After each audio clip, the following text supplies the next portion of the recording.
Hello and a warm welcome. Today I'm going to talk about grief and losses because there's a lot of misconceptions about grief in general. And I want to share a bit about a discovery that we've made, which had a huge impact in our lives and the people that we served. So you might know me. I'm Dr. Ioana Popa from Team for the Soul. And with my husband, Sebastian Falardeau, we co-founded Team for the Soul. And Sebastian is a chaplain and he works with grief 24/7 all the time, supporting people, especially in the hospital as they lose people, as they get sick. And I've been working in mental health for decades and I've encountered lots of grief. And what was interesting, we heard from a chaplain a few years ago about the grief recovery method. This was at a camper conference. This is Orthodox Christian Medicine, Psychology, and Religion. And we heard about the grief recovery method and I was like, what is this? And we Google it, we researched, we read about it, and we did the training. And oh my goodness, the kind of training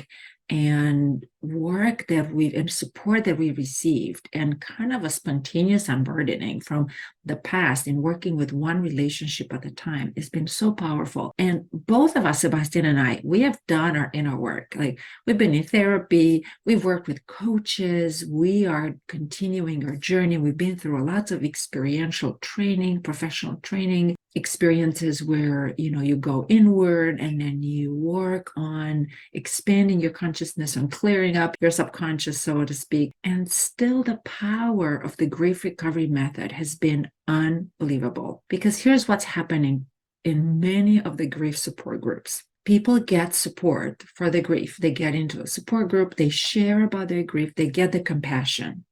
All right. And if they're lucky, they get into a group when there's also no judgment.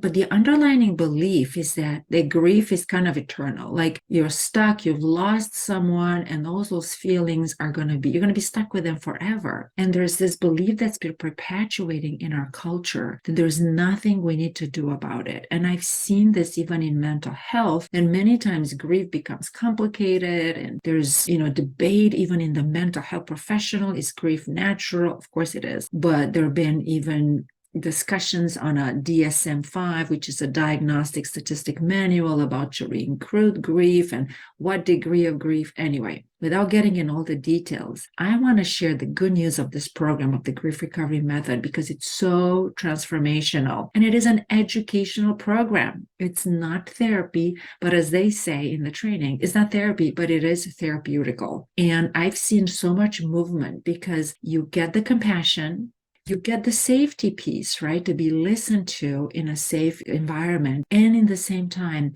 the third pillar is you take actionable steps towards moving through the losses to say goodbye to unnecessary pain. And I've not seen any program like this. And because it's so powerful, it's been around for a few decades, but is growing in popularity. There's actually a book that you can buy. Here's the book, the Grief Recovery book. It's very well read, and you see all my little notes in here.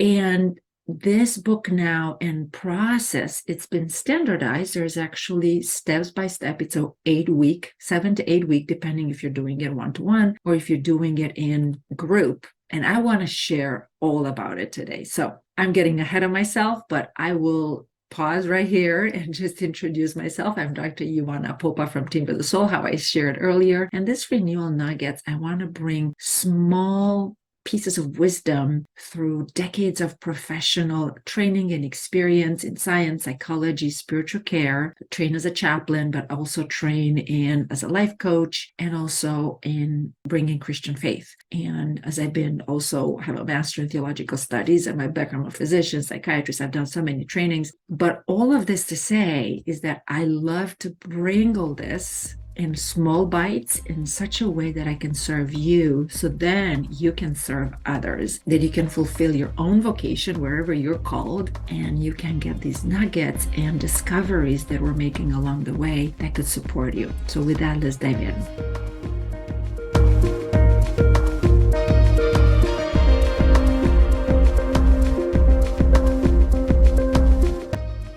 So I was talking about the grief recovery method and how we've discovered it. And what's interesting is for the past several years now, it's been actually evidence-based. You might have heard of this term, evidence-based. What does that mean? It means there's a protocol that's showing that a systematic approach is effective, is not just placebo, is not just happening because I'm thinking it's helpful. Evidence-based means it's not just that. There's actually an intervention that can be very helpful. And by the way, all those evidence-based programs usually are run by therapists, that are run by physicians, right? So this is very interesting because it's an educational program. It's not therapy. And nonetheless, it got this approval that it's evidence-based. So I want to share the good news about this. And as I mentioned earlier, there are several pillars. One is that it's a process that brings compassion and non-judgmental approach. It brings also safety. And the other pillar is there's actionability, if that's even a word. There's actions. There are steps, small steps that one can take every time, every session that brings this movement towards releasing unnecessary pain, saying goodbye to the pain. And because I'm asked so many times about this, and I want to announce it from the rooftop that this is such an amazing process that I've decided I'm going to create this presentation and training about it so that you can know about it and you can find relief, because I found it helpful all the time. So what do I mean by grief and what do I mean by losses? So there are many types of losses, right? It's not many times we think of grief when someone dies. Yes, that is a possibility. Absolutely. You know, someone, you might have lost your spouse, you might have lost a parent, a child, a family member, and someone close to you. There's also other types of losses, such as divorce, sometimes ending a relationship, you know, maybe your girlfriend or boyfriend, and you haven't been married, but nonetheless was essential relationship. And that's a huge loss. Loss of trust, loss of faith, of safety, of health, loss of a career, loss of pets. Sometimes that is kind of put down like, you lost a pet, just get another one. It's not that easy. We get connected. And I've heard from many people that sometimes their connection with their pet was more dear to them than other relationships in their lives. And sometimes could be a loss due to a family or friend with Alzheimer. I had clients and students that have their loss was someone who is not healthy anymore and they're still alive, but it's a loss and they cannot really talk about it. It's hard to understand and receive compassion from people that way. And sometimes losses can be when positive events are happening, which is even more confusing, right? Imagine someone going to college or graduating from college or getting a great job or moving to a new place with a new work opportunity or having a child, right? Those are amazing events. And nonetheless, we are displaced. We are losing what's familiar. And that can bring a sense of grief if those losses are not processed. And that's what the grief recovery method, which is unpacked and discovered by the Grief Recovery Institute. You can Google that and you get lots of information around that. But I'm sharing this because it's been so helpful. And both Sebastian and I, we are trained as advanced grief recovery specialists. And I wish more and more people will go through this process. And here are the myths that we hear in our world. You know, time heals all wounds, or replace the loss, or grieve alone. Don't talk about it. It's going to pass. Or sometimes we have to be strong for others. Oh, be strong for your little sister, or be strong for your mom now. You know, you may have lost your dad and the mom is grieving and you're also grieving. And you're like, okay, I have to be strong for mom. Or bury your feelings or keep busy.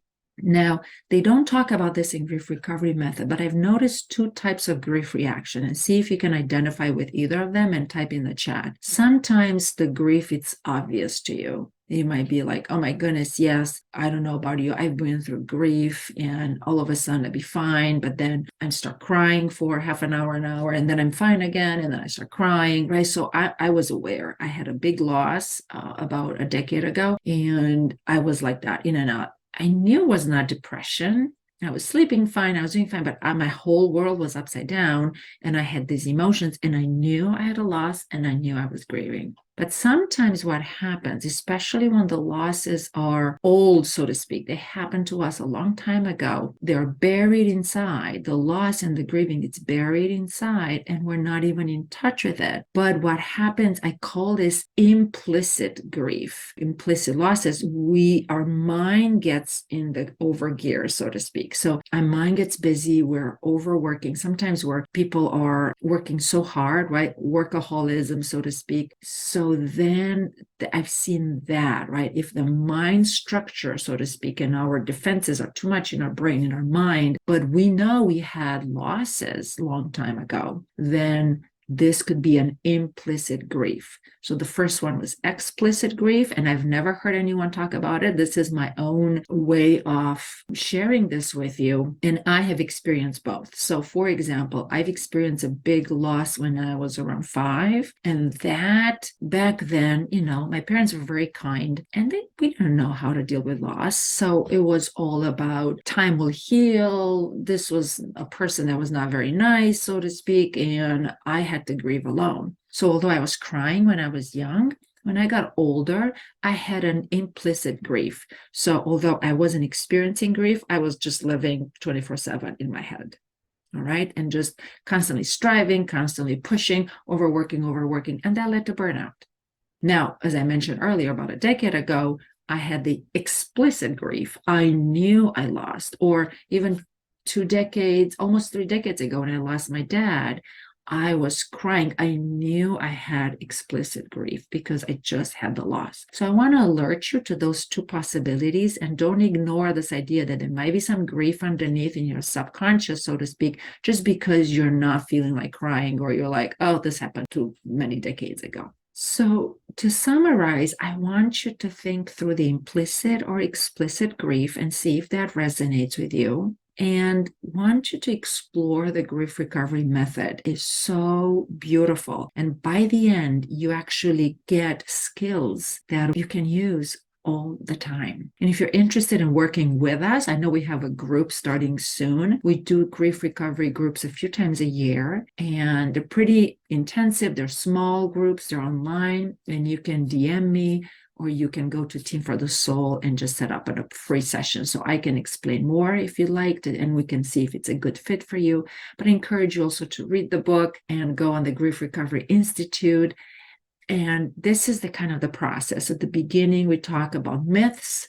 We talk about also what they call the short-term release STERBs, short-term energy release, meaning things that we do and we're not even aware that we're dealing with grief. Kind of like what I shared earlier about implicit grief. Sometimes that could be workaholism, that could be actually overeating or alcohol, or just ignoring and avoiding. And we've all experience in different moments of our lives behaviors that are numbing our feelings. And then we go through a loss history graph, and then with that we pick one relationship, and with that one relationship we unpack the emotional tangle. Usually it has to do with things that we're regretting, that we wish we would never done or never said, or if I only could have done this. And those regrets and guilt are staying in our subconscious and are motivating us can lead us to a lot of stress. We unpack also all the elements that might have led to frustrations, to anger, to resentment, and we move through a process of authentic forgiveness, not just to say from here, forgive, but actually to choose to forgive. And then we move through the process of whatever else is, they call it undelivered communications, which the concept, it's amazing. Like how many times we don't really say everything that we want to say. Now, this unpacking, the goal is not to just go to the person. Let's say the person is alive, right? That you want to resolve a relationship. Is not to go to the person and say, hey, you did this and I forgive you and I apologize. No. It doesn't work that way. That's going to just make the relationship even worse. This is an internal process that can help you move through your own emotions to complete communications. So this is a powerful experience. And as I said, I've been through lots of inner work. I've done a lot of inner work, and I use this process. And now with the skills because when we had to train, we had to go through our own grief process and grief recovery through all the steps. I continuously do it, and it's so freeing. It's so freeing to take. It's almost like a garden with lots of weeds in my inner universe, and I'm taking one relationship at a time and process this and take away all the weeds so that in my inner universe I can be at peace. Because many times people wronged us and they're fine. They just go and mind their own business. And here I am, really frustrated, right? Or upset or feeling betrayed. And I'm the one that it's affected, right? In my nervous system. So go and check out this book. If you're interested in working with us, you can just DM me or message me and go on teamforthesoul.com and just set up a time to talk. And we also, in our Team for Our Soul community and Growing in Christ community, we provide this for our members. We have big discounts inside of our group. We support them through the grief, through the renewal in action. We support them to continue to grow spiritually and psychologically. So either way, whatever works for you, I encourage you to check this out. And I hope to hear from you. And type in the chat if you have any questions. And I will look forward to connecting with you. So with that, thank you for everything you're doing. And I appreciate you and spending this time. I know your time is precious. And just the mere fact that you are pausing to take in this renewal nugget and you're all the way to the end of the video tells me that there's something that we're in the same wavelength and we're resonating somehow. I want to thank you for what you do, and I'm glad that we're here to support you. And if there's anything that you would like more mini trainings like this, different topics, please let us know. Type in the chat either this way or on our website, teamforthesoul.com. And there's a way to send messages because we want this to be your resource that bring value to you as you are moving through and giving to others. So with that, I thank you for all you do, and I say goodbye for now.